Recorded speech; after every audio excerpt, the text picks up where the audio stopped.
NMMC Navi Mumbai महानगरपालिकेमध्ये staff नर्ससाठी भरती निघालेली आहे. लास्ट डेट 13 एप्रिल आहे. 13 एप्रिलपर्यंत तुम्हाला फॉर्म भरायचे आहेत.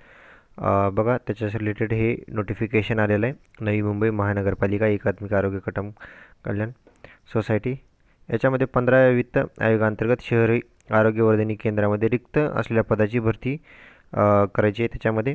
याच्यामध्ये निवड तात्पुरत्या स्वरूपात प्रतिमा ठोक मानधन तत्वावर कंत्राटी पद्धतीने भरायची स्टाफ नर्स पदासाठी इच्छुक व पात्र उमेदवारांनी विहित नमुन्यातील अर्ज हे तुम्हाला फॉर्म ह्याच्यामध्ये आहे PDF मध्ये मी खाली दाखवतो तुम्हाला.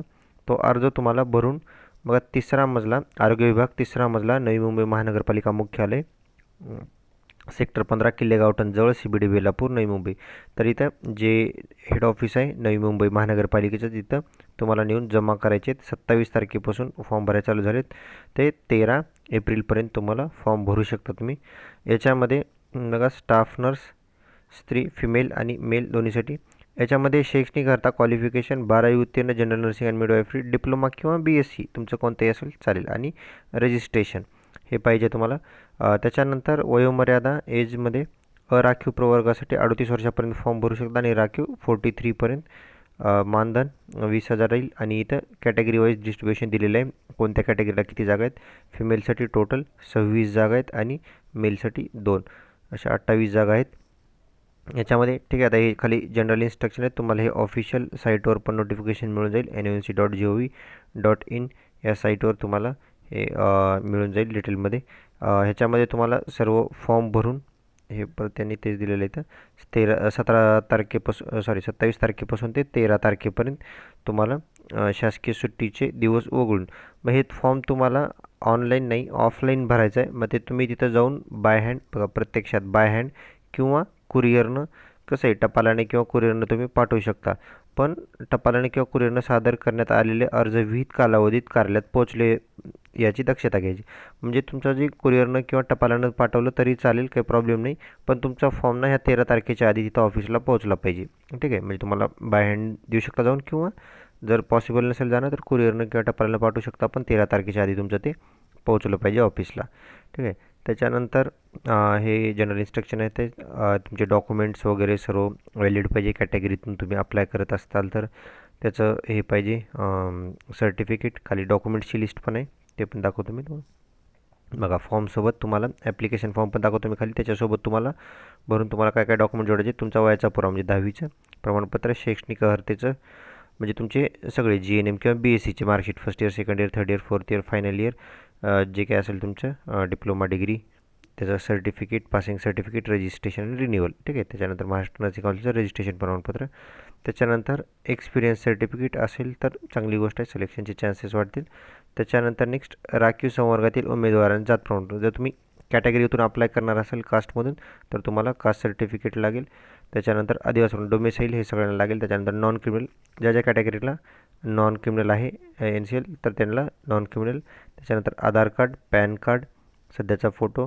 त्याच्यानंतर अर्जदार विवाहित असल्यास विवाह नोंदणी प्रमाणपत्र किंवा जर नावात बदल केला असेल तर गॅजेट. त्याच्यानंतर लहान कुटुंबाचं प्रमाणपत्र आणि फौजदारी गुन्हा दाखल नसल्याचं हमीपत्र हे खाली आहे फॉर्मॅटमध्ये ॲप्लिकेशनमध्ये ते पण दाखवतो मी तुम्हाला. तर याच्यामध्ये बघा एवढे डॉक्युमेंट्स जोडून हा फॉर्म आहे. तुम्हाला हा फॉर्म भरून 13 तारखेपर्यंत तुम्हाला दिलेल्या पत्त्यावर हे नेऊन सबमिट करायचे. बघा या इथं पदासाठी इथं नाव लिहायचं. इथं तुमचं स्टाफ नर्स इथं तिथे तुमचा फोटो चिटकायचा. त्याच्यानंतर तुमचं इथं संपूर्ण नाव पहिलं आडनाव लिहायचं. त्याच्यानंतर तुमचं नाव वडिलाचं नाव. त्याच्यानंतर पत्रव्यवहारासाठी पत्ता इथं तुमचा address mobile number alternate mobile number date of birth तुमचं टोटल वय किती होतं 27/3/2026 या तारखेपर्यंत तुमचं वय किती होतं तिथं मेन्शन करायचं आहे. त्याच्यानंतर नॅशनॅलिटी विवाहित का विवाहित मॅरिड अँड मॅरिड इथं लिहायचं. महाराष्ट्राचा अधिवास म्हणजे डोमिसाईल आहे का येस नो. त्याच्यानंतर जातीचं प्रमाणपत्र जर तुम्ही कॅटेगरीतून अप्लाय करत असाल कास्ट सर्टिफिकेट असेल हो. त्याच्यानंतर तुमचं जात प्रवर्ग कोणता आहे ते दिल्याचं इथं तुमचा ईमेल ID मेन्शन करायचा. त्याच्यानंतर तुमची सब कॅटेगरी कोणती आहे याच्यामध्ये. ठीक आहे. अ जा विजा ब ज ब क ड जे काय असेल इथं टिक करायचं किंवा खुला किंवा EWS तुम्हाला ज्या कॅटेगरीतून अप्लाय करायचं ते वालं.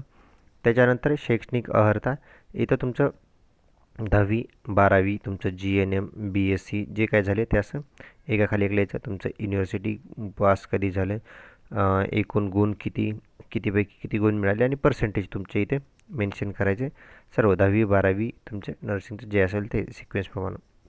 त्याच्यानंतर एक्सपिरियन्स सर्टिफिकेट, अनुभव असेल तर इथं कुठं एक्सपिरियन्स केलं त्या संस्थेचं नाव, म्हणजे एक्सपिरियन्स कुठला आहे ते संस्थेचं नाव, ते काय शासकीय होतं खाजगी होतं नेमकं, म्हणजे सेमी प्रायव्हेट जे काय होतं ते इथं मेन्शन करायचं, कधीपासून कधीपर्यंत डेट आणि एकूण किती एक्सपिरियन्स आहे तो इथं मेन्शन करायचा. त्याच्यानंतर अवगत असणाऱ्या भाषा, ठीक आहे, आता हे इथं टिक करून टाका, मराठी इंग्लिश हिंदी. त्याच्यानंतर आपल्याविरुद्ध कोणतं काही कारवाई वगैरे चालू आहे का, तर इथं सरळ नाही करा. त्याच्यानंतर इथं सोबत जोडलेल्या सत्यप्रती म्हणजे झेरॉक्स काय काय सोबत जोडले ते इथं मेन्शन करायचे तुम्हाला. यादी तर मी तुम्हाला आतावर दाखवलीच होती डॉक्युमेंट्सची, ही वाली यादी, ठीक आहे. याच्यापैकी तुम्ही जे जे अटॅच करताय ते इथं मेन्शन करायचं की काय काय डॉक्युमेंट्स तुम्ही सोबत अटॅच केलेले आहेत ते. त्याच्यानंतर नेक्स्ट की ठीक आहे, हे हमीपत्र इथं ठिकाण डेट लिहायचं, इथं तुमची साईन करायची, ठीक आहे. हा फॉर्म आहे, हा फॉर्म आणि हे लहान कुटुंबाचं प्रमाणपत्र हे पण तुम्हाला भरून द्यायचं. इथं तुमचं नाव, तुमचं वडिलाचं किंवा मिस्टराचं लग्न झालं असेल तर तुमच्या हस्बंडचं वगैरे नाव, तुमचा मुलगा मुलगी पती पत्नी जे काय असेल ते इथं मेन्शन करायचं.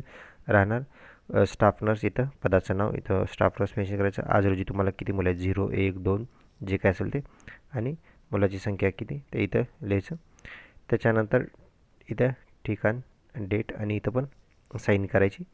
त्याच्यानंतर नेक्स्ट खाली हे फौजदारी गुन्हा दाखल नसल्याबाबतचं हमीपत्र जे सांगितलं होतं फॉर्ममध्ये ते हे वालं. तर याच्यामध्ये तुमच्यावर कुठला गुन्हा वगैरे दाखल नाही, सध्या कुठली केस वगैरे नाही, त्याच्या रिलेटेड तुम्ही हमीपत्र देताय, याचा मिनिंग असा असतो, ठीक आहे. तर याच्यामध्ये इथे तुम्हाला काय नाही, फक्त हेच प्रिंट काढा. फक्त ह्याच्यामध्ये तुम्हाला इथं तुमचं नाव, वय, किती वर्ष वगैरे आहे ते, सध्या राहणार कुठले आहे ते लिहून देते. या पत्त्यावर तुम्ही किती वर्षापासून राहताय, तुमचा जो काय ॲड्रेस आहे तिथं कधीपासून राहताय. तर मी वास्तविक गरज असल्यावर नमूद कालावधीत माझ्याविरुद्ध राहत असलेल्या कार्यक्षेत्रात पोलीस स्टेशन अभिलेखावर काही एक दाखलपात्र गुन्हा नाही, म्हणजे तुमच्यावर कुठला गुन्हा वगैरे केस वगैरे काही नाही, त्याचं हमीपत्र आहे, तुम्ही हमी देताय किंवा नाही माझ्यावर कुठली केस वगैरे काही नाही आहे, असा याचा अर्थ होतो, ठीक आहे. आणि इथं सही करायची तुमची, इथं साईन करून हा पूर्ण फॉर्म, ठीक आहे. आता वर तुम्हाला दाखवला हा फॉर्म, त्याच्यासोबत डॉक्युमेंट्स अटॅच करून सर्व, आणि हे दोन त्याच्यासोबत हे लहान कुटुंबाचं आणि हे फौजदारी गुन्हा नसल्याबाबतचं हमीपत्र, हे सर्व जोडून तुम्हाला जो आता ॲड्रेस सांगितला होता मी, म्हणजे सरळ सरळ बेलापूरचं जे आपलं हेड ऑफिस आहे NMMचं ते वाला 3रा मजला जे सेक्टर 15मध्ये येतं, किल्ले गावठण CBD बेलापूरचं तिथे आहे. तिथं तुम्हाला हे 13 तारखेपर्यंत, 13 एप्रिल लास्ट डेट आहे, तोपर्यंत तुम्हाला हे जमा करायचं आहे, ठीक आहे. म्हणजे बाय हँड तुम्ही जाऊन द्यावं असं काही नाही, कुरिअरनं वगैरे पाठवू शकता. कुरिअरनं वगैरे पाठवणार असाल तर लवकर पाठवा, 13 तारखेच्या आधी ते तिथं पोहोचले पाहिजे, ठीक आहे. चला, हे पूर्ण PDF ग्रुपमध्ये पण टाकलेलं आहे मी, डिस्क्रिप्शनमध्ये ग्रुपची लिंक आहे, तिथं जॉईन तुम्हाला ही मिळेल PDF, त्याची प्रिंट काढून भरून तुम्ही पाठवू शकता. याच्या व्यतिरिक्त काही डाऊट असतील आणखी तर ग्रुपमध्ये जॉईन करून तिथं विचारू शकता.